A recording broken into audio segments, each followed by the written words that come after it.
بسم اللہ الرحمن الرحیم۔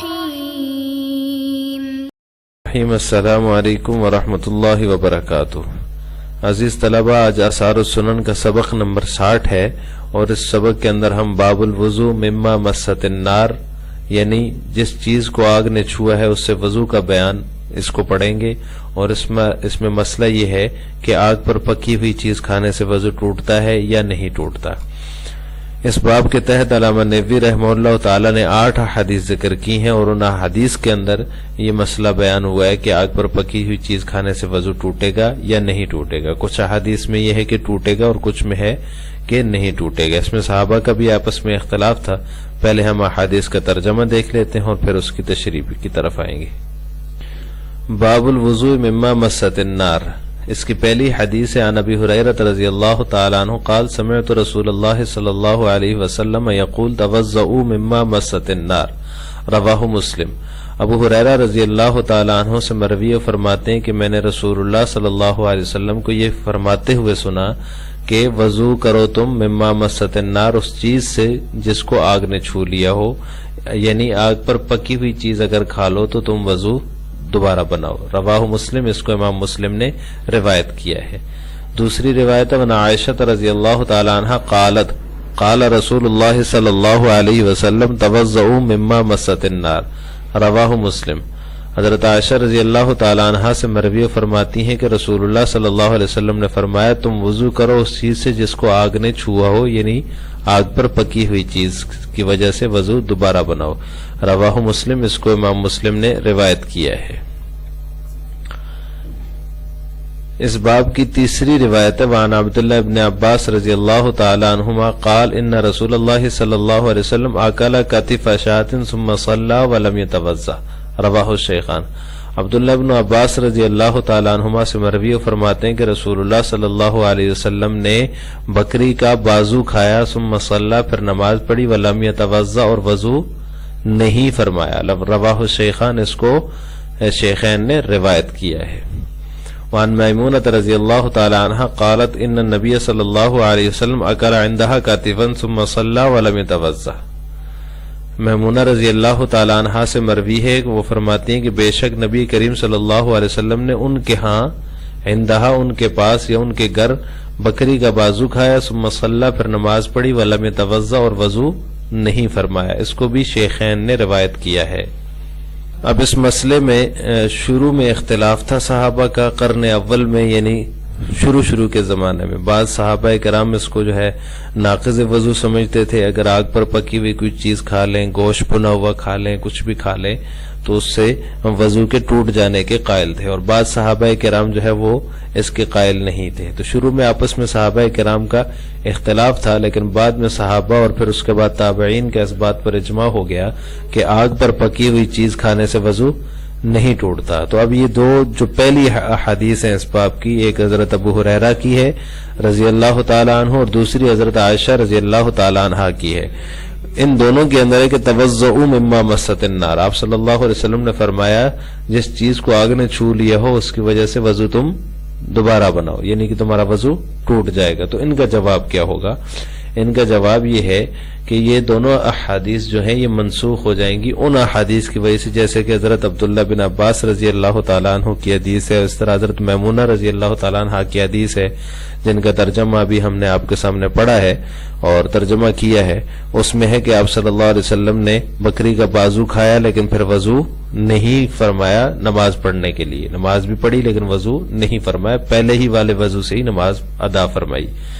تو ان احادیث کی وجہ سے یہ دونوں احادیث جو ہیں جن میں وضو مما مست النار کا حکم ہے، یہ دونوں احادیث منسوخ سمجھی جائیں گی، اور ان کی ناسخ جن کی وجہ سے یہ دونوں احادیث منسوخ ہیں، یہ متعدد روایات ہیں جو اس کے بعد جس میں 2 ہم نے آپ کے سامنے پڑھی، اور باقی آگے اور بھی آ رہی ہیں اسی باب کے تحت، جن میں اس بات کا ذکر ہے کہ مما مست النار کی وجہ سے وضو نہیں ہوگا۔ آپ صلی اللہ علیہ وسلم نے بکری کا بازو کھایا اور تناول فرمایا، اور اس کے بعد آپ نے نماز پڑھی لیکن وضو نہیں فرمایا۔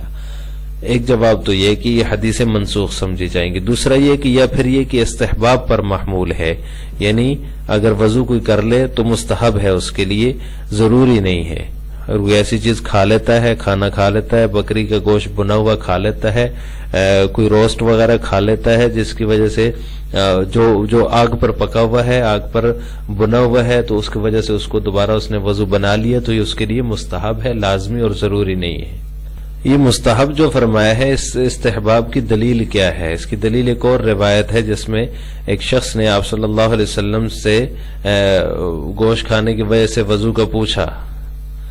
اس نے پوچھا کہ اس گوشت کے کھانے کی وجہ سے میرے اوپر وضو ہوگا یا نہیں ہوگا، تو آپ نے فرمایا ان شئت فتوضأ وان شئت فلا تتوضأ، اگر تو چاہے تو کر لے وضو، اگر نہیں چاہتا تو نہ کر۔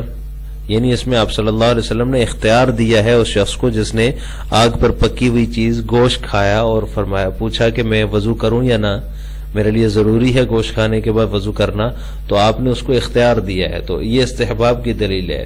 اگر لازمی ہوتا تو آپ صلی اللہ علیہ وسلم اس کو اختیار نہ دیتے، بلکہ فرماتے کہ وضو تم کرو، آپ نے یہاں اختیار دیا، تو یہ اختیار دینا یہ استحباب کی دلیل ہے۔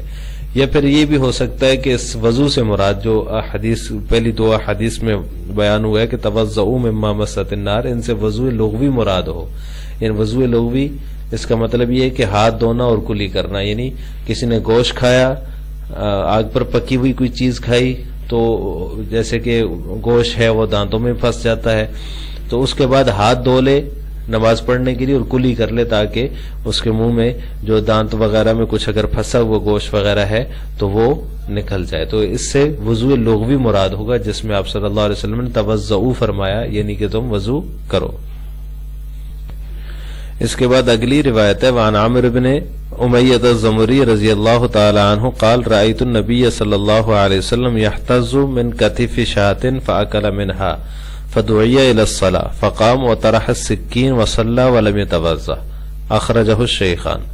عمر بن امیہ الزمری فرماتے ہیں، ان سے روایت ہے کہ میں نے نبی کریم صلی اللہ علیہ وسلم کو دیکھا، یحتز من کتف شاة فأکل منها، یعنی کہ آپ صلی اللہ علیہ وسلم کو میں نے دیکھا یحتز کاٹتے ہوئے من کتف شاة بکری کے بازو کو، فاکل منہا پھر آپ نے اس کو تناول فرمایا، فدعی الی الصلاۃ پھر نماز کی طرف بلایا گیا، یعنی کہ اذان ہو گئی، فقام تو آپ صلی اللہ علیہ وسلم کھڑے ہوئے، وطرح السکین اور چھری کو پھینک دیا یا چھوڑ دیا، وصلی اور نماز پڑھی، ولم یتوضأ اور آپ نے وضو نہیں فرمایا۔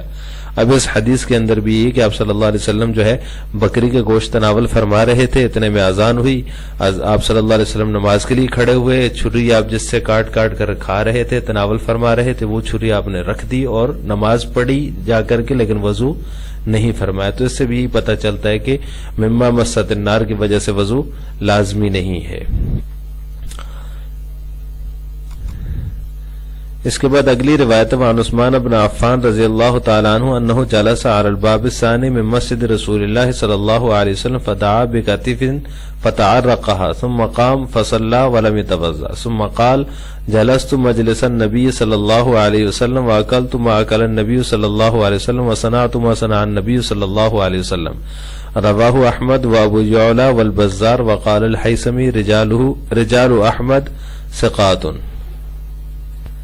اس حدیث کا ترجمہ ہے کہ حضرت عثمان بن عفان رضی اللہ تعالیٰ عنہ سے مروی ہے، وہ فرماتے ہیں کہ انہ جلس علی الباب الثانی من مسجد رسول اللہ صلی اللہ علیہ وسلم، کہ رسول اللہ صلی اللہ علیہ وسلم کی مسجد کے دوسرے دروازے پر وہ تشریف فرما تھے، من باب ثانی دوسرے دروازے پر، مسجد نبوی کے دوسرے دروازے پر تشریف فرما تھے، فدعا بکتف بکری کا بازو منگوایا، فتعرقها اس کا گوشت کھایا، ثم قام پھر کھڑے ہوئے، فصلی نماز پڑھی، ولم یتوضأ پھر وضو نہیں فرمایا، ثم قال پھر فرمایا جلست مجلس النبی صلی اللہ علیہ وسلم، جہاں میں وہیں بیٹھا جہاں نبی کریم صلی اللہ علیہ وسلم تشریف فرما ہوئے، وَأَكَلْتُ مَا أَكَلَ النَّبِيُّ صلی اللہ علیہ وسلم میں نے وہی کھایا جو نبی کریم صلی اللہ علیہ وسلم نے تناول فرمایا، وَصَنَعْتُ مَا صَنَعَ النَّبِيُّ صلی اللہ علیہ وسلم میں نے وہی کیا جو نبی کریم صلی اللہ علیہ وسلم نے کیا۔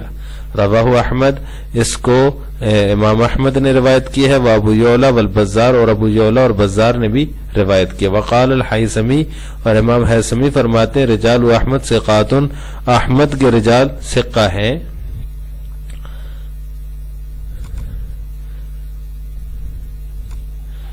اس سے اگلی روایت ہے وعن عبداللہ بن مسعود رضی اللہ تعالی عنہ ان نبی صلی اللہ علیہ وسلم کان یأکل اللحم ثم یقوم الى الصلاة ولا یمس ماء. رواہ احمد وابو یعلا وقال الحیثمی رجالہ موثقون. عبداللہ بن مسعود رضی اللہ تعالی عنہ سے روایت ہے کہ بے شک نبی کریم صلی اللہ علیہ وسلم نے گوشت تناول فرمایا. ثم یقوم الی الصلاة، پھر آپ صلی اللہ علیہ وسلم نماز کے لیے تشریف لے گئے. ولا یمس ماء، اور پانی کو چھوا تک نہیں. رواہ احمد وابو یعلا، اس کو ابو یعلا اور احمد نے روایت کیا ہے. وقال الحیثمی، اور حیثمی فرماتے ہیں رجالہ موثقون، اس کے رجال ثقہ ہیں، یعنی کہ ان کی ثقاہت جو ہے کافی اعلی درجے کی ہے. اس کے رجال سارے کے سارے ثقہ ہیں. اس باب کی آخری روایت وعن عائشہ رضی اللہ تعالی عنہا قالت کان رسول اللہ صلی اللہ علیہ وسلم یمر بالقدر فیاخذ العرق فیصیب منہ ثم یصلی ولم یتوضا ولم یمس ماء.